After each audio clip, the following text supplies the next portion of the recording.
Well, Jim, congratulations on becoming NRA president. Thank you so much, sir, for joining us in studio this afternoon. Well, Cam, it's great to be here. You know, these are wonderful times. Just left Houston, greatest crowd we ever had, 86,000 plus folks there. You know, I always say our annual meetings, I say it's just like going home to mama.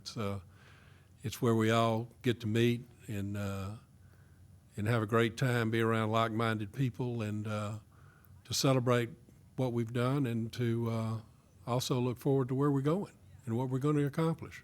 Absolutely, and you know, it was amazing to see those record crowds in Houston and everybody having a good time and getting along and getting to know each other. I always call it the world's biggest family reunion because it very similar to what you said, going home to mama. There is that sense of family. In fact, I know National Journal wrote a piece today about why the NRA won the last gun control fight. 5 reasons that had nothing to do with politics. And the number one reason, they talk about the grassroots activism and how there's no difference. And the National Journal pointed out, this is unusual for Washington, D.C. There's no difference between the people who work in the building and the people who are members, because everybody is a member. Everybody's actually working and involved for the same reasons. And so you really do find that genuine camaraderie, I think, throughout the entire organization.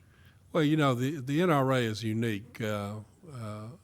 We're all individual members of this wonderful organization. In my situation, of course, I grew up in the NRA. My dad was president in the 60, 61 era, and I literally, first 18 years of my life was spent at Camp Perry growing up in the summers at the national matches.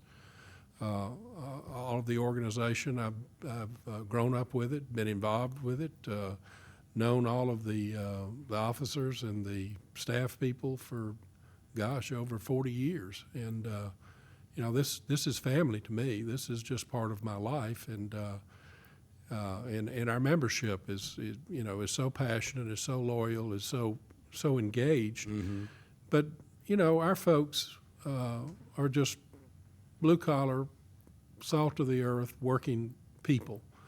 And what we do at the NRA is that we speak for them. They look to us, and millions of other people look to us to speak for them. And that's what we do. That's who we are. And we do it passionately. We do it lovingly. And this is why the NRA is effective, because of the membership and the passion and the interest and just the good, solid American citizenship that our organization represents. You know, you come into office at a time in which the president, the vice president, New York Mayor Michael Bloomberg, and others have made clear they're going to try to continue advancing their gun control agenda right up, through and maybe on past the 2014 midterm elections. How concerned are you, and is this the biggest priority for the NRA? Well, of course, the priority at the NRA is protecting and promoting Second Amendment rights, and also in working very hard to get this administration and get this government to concentrate on the real problems, and that's the school safety problem, and that's also crime. But you look at the so-called discussion that you're having now. It's the same discussion we were having in 1968 when that president and that Congress wanted to disarm the American citizenry. It's the same arguments, demonizing gun owners, demonizing law-abiding citizens who are going to work every day, paying their taxes, following the law, and they're still the ones where they're concentrating their regulation on, instead of dealing with the problems that the criminal presents. President Nixon tried to take guns, President Carter.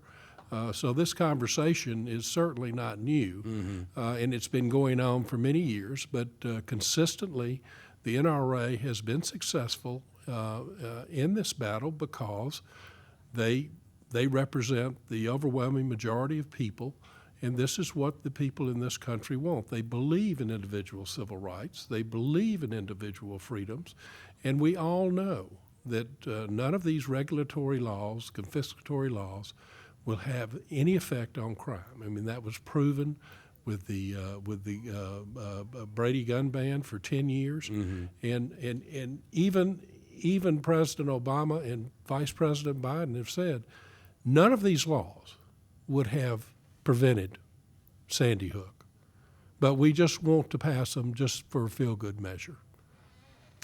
Yeah, and you know, that's the thing. We've seen this argument. They rarely do they even try to make the claim that this will make us safer, or rarely do they try to bring up data that they would, you know, say supports their point, because they don't have a lot of it. And so now their argument has turned into, you're awful people if you don't support our gun control agenda, because think of the children. And it's a very emotionally manipulative argument. Well, it's the same argument that's been made for over 40 years. This is not new. The dialogue has not changed at all. The fact of the matter is that we still have been managed to be successful in representing the majority of the people in this country, because we stay focused on solving the problem, which is crime. In the case of Sandy Hook, it's school safety. No one out there is better at education and training and safety than the National Rifle Association. We've been doing it for 140 years. And that's what we've done with this particular issue, and that's school safety. We have a program. We've promoted a program that Asa Hutchinson was part of putting together. Asa used to head up the DEA, as you know, and the proposal is cutting edge, and it provides a safety program that is tailored to each individual school in this country, where those school leaders can go to this program and once it's implemented, and be able to get a security program that's tailored to their needs. Well, listen, I know, President Porter, we're going to be talking a lot more about that program, as well as the attempts by the anti-gunners to go after our rights, as well as the work that the NRA is doing in courts around the country, in state capitals around the country, advancing the cause of freedom. But I'm happy you could join us this afternoon, sir, and look forward to talking again very soon. Well, Cam, I can't thank you enough for the work that you do. Your show is first class, and it really is value added to NRA membership in this country, and I want to thank you for what you do. Well, listen, I really appreciate that, and you've got an open chair anytime you want. Thank you. Thank you, sir.